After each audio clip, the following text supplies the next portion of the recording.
Thursday on Daily Delivery. I am Michael Rand. Happy to be back for another day. Hope everybody's having a great day out there today. Hope you're having better luck than the Wolves right now. We'll get to them in a minute. Wild Vikings, Gophers men's basketball in focus today. Velle E. Neal III joins me here in just a few minutes to talk all sorts of stuff as well. Gophers men's basketball program, quarterback question, kind of a thought exercise, and a Royce Lewis question in our daily delivery debate segment today. So stick around for that here in just a minute. First, though, what did I miss? Like I alluded to, Timberwolves are in the hot seat right now. 2 losses in a row. Lost the other day to Indiana, which on its face doesn't seem that bad. Indiana's a good team. They're going to be an Eastern Conference playoff team, but that was a team missing 4 starters, and they kind of messed around in that game. Didn't take them seriously, rallied, but then Obi Toppin makes a couple of impossible shots, and the game is over. They lose. So you're thinking, okay, here's their chance at redemption on Wednesday night. They get to play the New Orleans Pelicans. They're 18-51 coming in. A better version of themselves now than they have been for much of the year because Zion Williamson is healthy, but still not a team that a playoff-bound squad would take lightly nor especially lose to. And it looked like they were doing the right things early on. They built like a 13-point lead early in the second quarter. It was like 37-24. It seemed like they were putting in the requisite professional effort needed to beat a Pelicans team that probably just wants the season to be over, probably just wishes none of this had ever happened. And then it just starts to get careless. They start taking bad threes.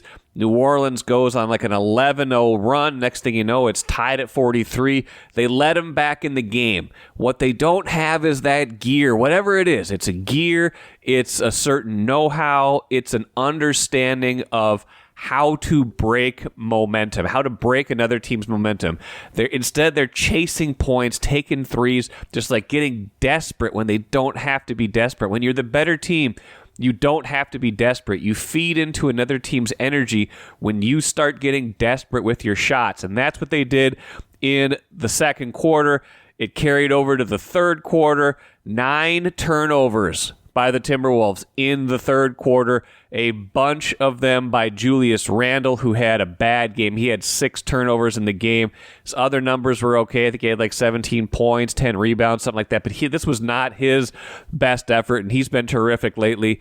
Anthony Edwards, I think he only made 1 2-pointer all night. He was okay on his threes. He was getting to the line, but only made 1 2-pointer all night long. He's pressing. He's trying to get to the basket, trying to get the ball in. It's not going in. They gave up 6 offensive rebounds in the fourth quarter, and that's maybe the most galling thing. 6 offensive rebounds in the fourth quarter. And if you listen to Ant after the game, this is probably the part that makes you the most upset. Coaches tell us every day to box out. Like every day, check to see if your man crashing and box out. And we just did a poor job of it tonight, the last 2 games. I'm pretty sure they're going to tell us again tomorrow to make sure to box out. We even had box out drills sometimes, so I don't know how we're not boxing out even myself. It's just embarrassing. Oh, I'm sorry. You forgot to box out? Like, what? Is this 4th grade? Like, what? You forgot to box out? That's the explanation? The coaches tell you every day to box out, but whoops, in the middle of a playoff race against a terrible team in the fourth quarter, you just forgot to box out? Like, this is why people react and overreact on social media the way they do, why they call the Wolves an unserious team right after this game. It's not a bad way to describe them, because if you can't beat Indiana, if you can't beat the Pelicans, I get it. You just won 8 in a row before that, but that was when times were good.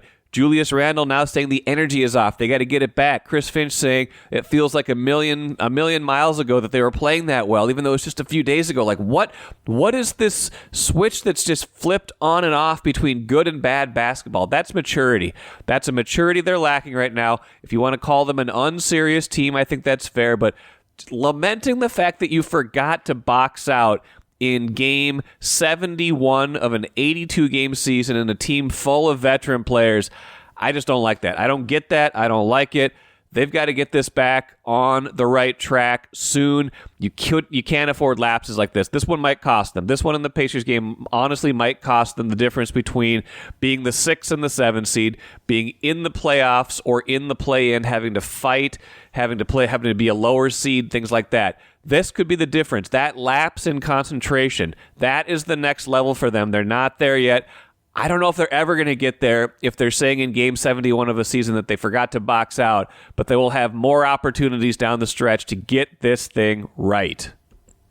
And the thing is, the Wolves are largely a veteran team. The Wild are certainly a veteran team. Saw a graphic the other day that by average age, they are the oldest team in the NHL.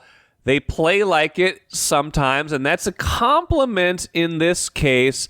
Taking care of business, a 4-0 win over Seattle on Wednesday night. Badly needed banking points, inching closer to that playoff spot that they are after right now.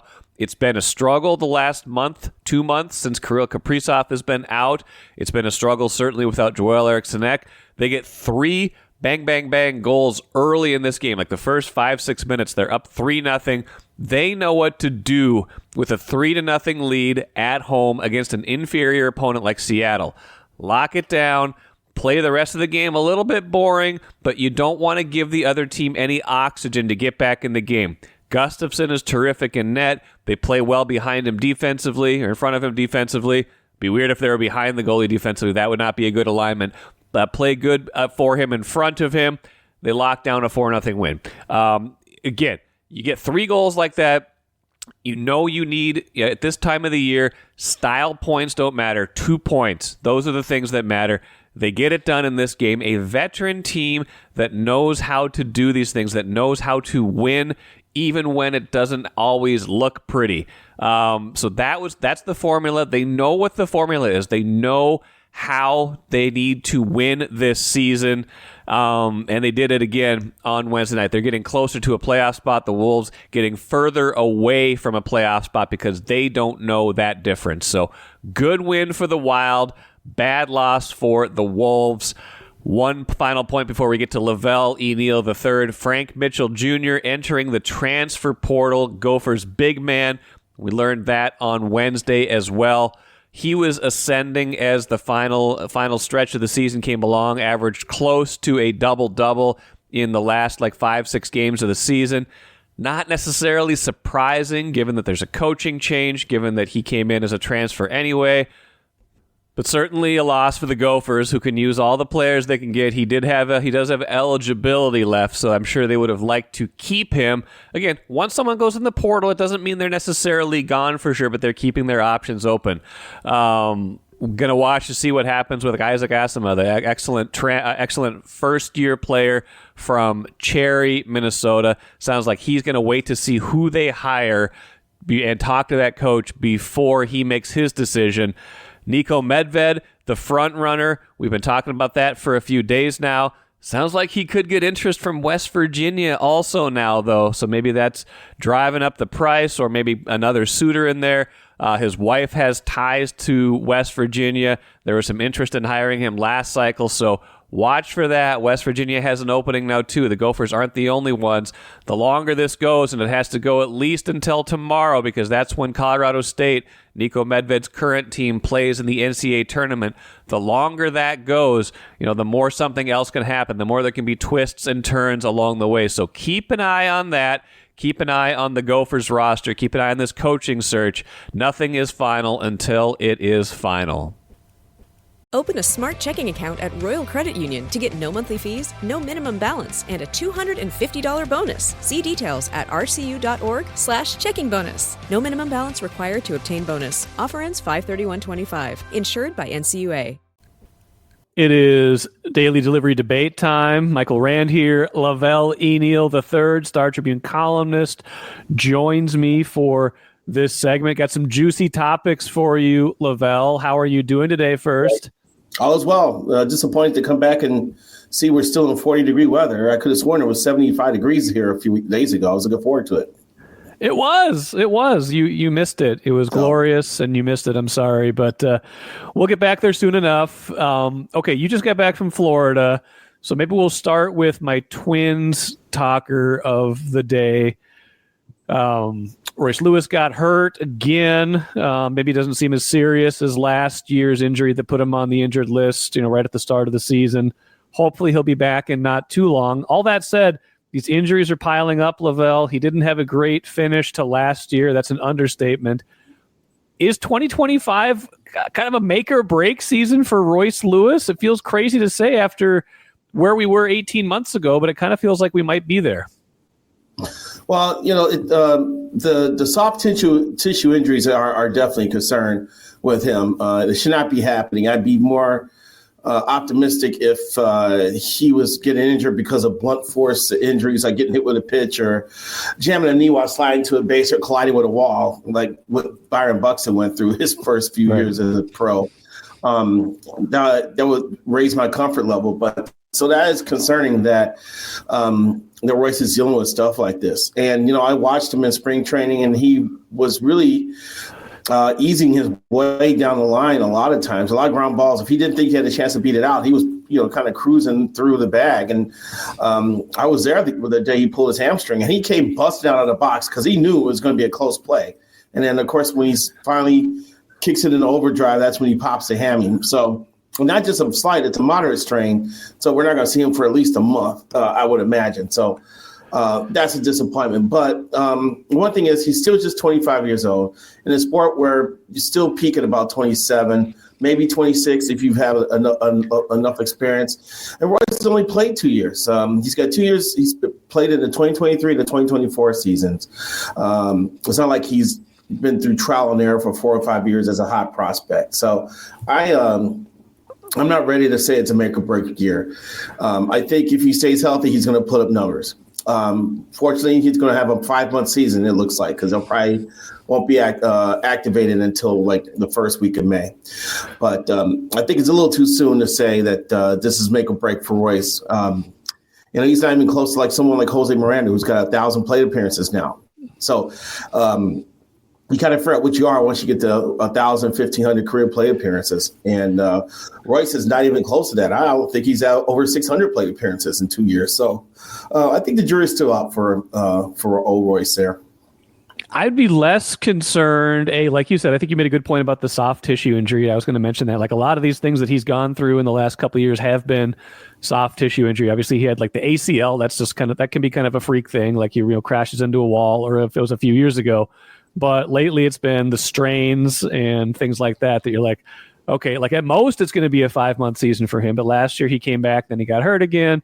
He got hurt right before the 2023 playoffs, but was able to come back and have a great postseason, things like that. I would be less concerned. I'd be less apt to say this could be a make or break season if we didn't also have the way he performed at the end of last year on top of the injuries. Those two things to me, you were already questioning, okay, how good is he going to be this year? What was real? What was not real in his season last year? And now you've got another injury on top of it. I feel like if not make or break, this is a pretty important year for him. Well, I want to see what he's learned from last year because in September, he kept telling people that he was tired, that he was just worn out, he was tired. And I don't know if it's because of the strain of having to come back from injury and trying to keep the team in contention. Was it mental fatigue as much as physical fatigue? I think he admitted to me that there was a combination of both. I just don't know which one was more prevalent. So I wanted to see how he responded after going through what he went through, because some people were like, he's got to push through that. There's something that every major leaguer goes through late in the season, the dog days of August and September, and you got to figure out a way to push through it so you can fire out on pitches that you want to hit and not be late on everything and not start chasing off the zone. You got to be able to just have the mind override what the body's telling you in some of these situations. I think he had to learn. That last year should have been a learning experience that he could apply this year, but unfortunately won't see if he's applied it until May. Is that a function of him not playing enough? I think just the injuries probably hit him double that way, right? Because he hasn't played a full season in a very long time. I don't know. It seems like he's in fantastic shape. You think endurance-wise, he'd be able to get through a 6 or 5 month season, however the hell long he was healthy for. So I would expect that he should be, well, because he was the only one really voicing what he was going through. Maybe a lot of guys in that clubhouse were going through the same thing, and they just weren't voicing it, because we all know Royce will voice what he's feeling on a number of topics. So I think he likes to talk and he likes to be quoted. So I guess maybe he's being too transparent there. But I would say that that he is a professional athlete, and they should be conditioned enough to get through a regular season. I would say so. Well, we'll see. This is kind of we won't know for a while now, like you said, because he's going to be out, we would guess, for a significant part of the regular season to begin. Probably not as long as last year, where he got injured on opening day, didn't come back till June. Sounds like this isn't as serious as that, but it is serious enough that it's going to keep him out for a while. Lavelle, number 2. This is more of a thought exercise than a trip through reality. I don't know if any of these things are – I don't even think any of these guys – one of them certainly isn't. I don't think any of these guys are necessarily realistic, even like dark horse, likely candidates to play for the Vikings in 2025. This is just a conversation I was having with a friend of mine the other day. All things being equal, Lavelle, we've kind of gone through the ringer with Aaron Rodgers. Sounds like they're out on Aaron Rodgers now. Kirk Cousins is sitting over there in Atlanta. They won't release him. They're going to pay him, but I bet he still wants to go somewhere else. Sam Darnold's in Seattle. They made their decision on that. If all things were equal, 1-year contract at a reasonable rate, let's say $25 million, who would you want to be your starting quarterback for the Vikings in 2025? Aaron Rodgers, Kirk Cousins, or Sam Darnold? Okay, let's kick Aaron Rodgers out of the conversation right away. Okay, Rodgers could offer to pay $5 million to the Vikings to play. I still wouldn't take him because he's not coming off just one disappointing season with the Jets. 2, one was injury related. The other one was just him not looking good when he got back on the field for the Jets. I don't like the fact that what he would bring into the clubhouse. Would the Vikings culture shield be enough to deflect the attacks leveled by Aaron Rodgers once he entered that locker room? I'm not sure of that. He's going to do things his way. He got off to a terrible start with the Jets when, instead of being at training camp with his teammates, he went to Europe for some damn concert. All right. The Vikings don't need that type of stuff. They have enough issues with Jordan Addison falling asleep in a car and other things like that to deal with. They don't need Aaron Rodgers, aging Aaron Rodgers. We don't know if he's started to fall off the table with his talent-wise, but we do know what he brings or doesn't bring to a clubhouse culture. So I would stay away from Rodgers. So he's out. That's not even that's not even a conversation point with me. They have Aaron Rodgers quarterback in the Vikings. 2, Kirk Cousins is interesting because he was sizzling at the beginning for the Falcons. He broke Matt Ryan's franchise record, 503 yards passing. I think he threw him 5.9 or 5.19 or something like that. Yep. In the game, I believe it was that a Thursday night or it was a primetime game for sure. Yeah. I don't know if it was Thursday or Monday, but yeah. Yeah, because they're doing a swing in the stands and everything. Everybody was happy. Cousins was dancing along with the fans. There was a love affair, but then he just dropped off. At the end of the year, he let it be known, I guess, after the season, he had a shoulder and wrist problem that may have affected his throwing. Sure. Okay. I can give him the benefit of the doubt. But that's 2 years now he's had some injury issues. So I'd be a little concerned about that. And plus, Kirk Cousins is not going to play for $25 million. I think he's getting 35 from the Falcons. And yes. If he's free agent, he'd probably be asking for 45 because that's how he rolls. Kirk Cousins' way of operation here. He's going to max out the financial hit he can get from any team. So as much as I would like to see Kirk, vintage Kirk, 3 years ago, Kirk running the offense, the events of last year makes me a little nervous. So that brings us to Sam Darnold, who threw for 4,000 yards, who cut down on his interceptions, who looked like a Pro Bowl caliber quarterback in KOC's offense. Who, I think the Vikings wouldn't have mind bringing back under a reasonable contract for 2025, but he decided to sign with Seattle. And disappointing that Sam Darnold took the Kirk Cousins route and just went after the biggest paycheck he could get, because Seattle's situation is not a good one, with no running game and DK Metcalf wanting to trade. And Tyler Lockett already. Kate Metcalf being traded and Tyler Lockett being released. And not a great offensive line either. Let's point that out. It's not a great situation. I think he would have been better off another year at KOC. I'm willing to shake off the last 2 games of the season where it looked like it was a meet me at the quarterback bum rush against him, and him not being able to get the ball out of his hand, offensive line having issues. The Vikings have addressed the offensive line with some of their free agent additions. So that should be a strength this year. I would like to see Darnold back for a second year on the KLC behind a better offensive line and a little more experience. If I had to choose between the 3, Sam Darnold would be my guy. So you go Darnold, Cousins, and then Rodgers. Is that basically it? With Rodgers not even part of the conversation? Is that your ranking? Darnold, Cousins, Joe Montana at 55 years old, Tony Romo at 42 years old, Bob Avellini at 68 years old. Oh, Bob Avellini, come on. Okay, we're going to disagree big time on this because I put Aaron Rodgers at the top of my list. Oh, God. I absolutely do. Here's the only thing that matters if it's for only 1 year. And here, let me just say right off the bat, I think J.J. McCarthy is and will be and should be their quarterback in 2025. This is all a big scenario, a big thought experiment. This is a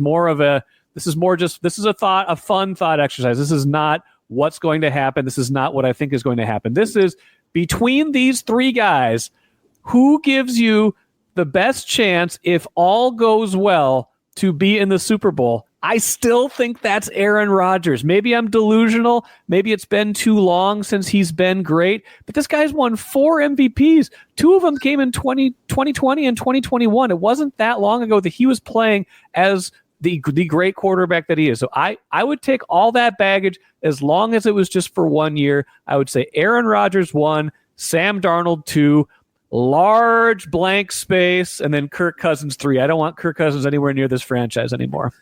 Sorry, like Herb Brooks told the 1980 U.S. Olympic hockey team before the game against the Russians, his time is done. All right, he is past his prime. He popped an Achilles 2 years ago. He's getting weirder. It went from ayahuasca to now sitting in dark chambers trying to reconnect with himself. I would not touch Aaron Rodgers with a 157,000-foot pole. I'm sorry. It's a very specific pole length. I think neither one of us is going to have to worry about this because it sounds like they have kind of moved on. They've made their decision, and J.J. McCarthy absolutely should be their quarterback this season. I'm just saying, if something happened, if I would be willing to say Aaron Rodgers is the guy, but we can agree to disagree on that. That's probably the most we've disagreed on something for a long time. Let's get to the last one. Gopher men's basketball could make a coaching hire here very soon, probably dependent on what happens in the NCAA tournament. We've heard Nico Medved is the front runner, the Colorado State coach, but they play later this week in the NCAA tournament. This isn't about who they should hire. This is about, can they succeed? Is it possible for this program to become the thing that everybody wants them to be, but what they haven't been for really the majority of the last 25 years, which is a consistent winning program? You're talking about this mid-major as masquerading as a Power 4 conference basketball program, the Minnesota Golden Gophers. I mean, they've got to be disappointed with how things are going. And the thing is, too, is just the support. I think the lack of support here. And I look at Mark Coyle for a lot of this because I don't know if he's a big cheerleader for the program. I don't know if he's a big fundraising guy. I think that's what you need in college athletics. Either he or maybe a general manager to take care of basketball, to be that voice that that person can go out, shake hands, connect with the fans as well as the billionaires who can contribute to the basketball program, because he set Ben Johnson up to fail, a guy whose first head coaching job is in the Big Ten, right when the NIL and the transfer portal became prevalent, and he didn't have the support to deal with either one. Okay, lost good players, could not bring in good players, had to bring in, I don't want to say, they brought in guys from mid-majors and smaller conferences to try to put together a team. And I'll give them credit. They played better than we anticipated because they were picked to finish last. I think I just want to point that out. They were picked to finish last in the Big Ten, and they did not finish by any stretch of the imagination. But still, I just look at the program and not all this is Qual's fault. The Gophers have tried so many different ways. They've tried the name coach when they hired Tubby Smith. They tried up-and-comers when they hired Dan Munson and Richard Pitino. Then they went hometown hero with Ben Johnson. And none of it's worked. In this day and age, you got to support the program with cash. They need NIL money to keep their good players and to bring in some other good players. And to me, the Gopher program is going to be bottom half of the Big Ten until they address that. And I'm not sure if just the revenue sharing is going to be enough because everybody's getting revenue sharing as well. So it's not like they're going to have an advantage. They're just barely keeping up with the Joneses here. So I still think it's a program that should be able to thrive. I would argue that my selling point would be you're in a big city. You're not in Lubbock. You're not in Blacksburg. You're not in Champaign. You're in a relatively large market where there's actually things to do. The city is there for you to enjoy. There's Great Lakes to hang out with. There's 14, 15 Fortune 500 companies. Things that you can use to your advantage moving forward as an athlete or just as a person with a degree. And that would be a big selling point here, just to keep the good players here and to bring in kids from elsewhere. So it's going to take work. It can be done. It definitely can be done. I just don't know if I just don't know if Coyle, who probably is a fine administrator, and, the football program's been better under Fleck than previous coaches. I get that. I want to see a little bit more out of him. But basketball's on life support. It needs resuscitation and needs some oxygen here. And Cole's got to figure out a way to give him that. I think you're right. I think they need to lean into their strengths more than they have. I think they get caught in cycles of feeling sorry for themselves and what they don't have or what this market doesn't have to offer.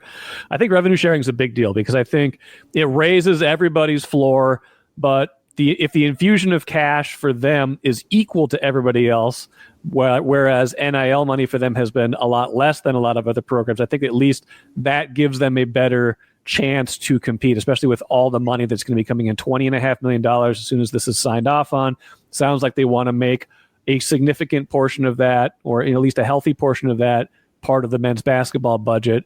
Football has already had a lot of the NIL money. I'm sure they'll get a lot of revenue sharing money too. But if men's basketball gets its share of that, maybe top half of Big Ten money in that will go a long way because that's going to be more money than what the NIL is generating for them. However, it hasn't happened. Like it hasn't happened for a long time. Like Tubby Smith was probably the closest coach to have it going in any kind of consistent fashion. I think he made 3 tournaments in 6 years.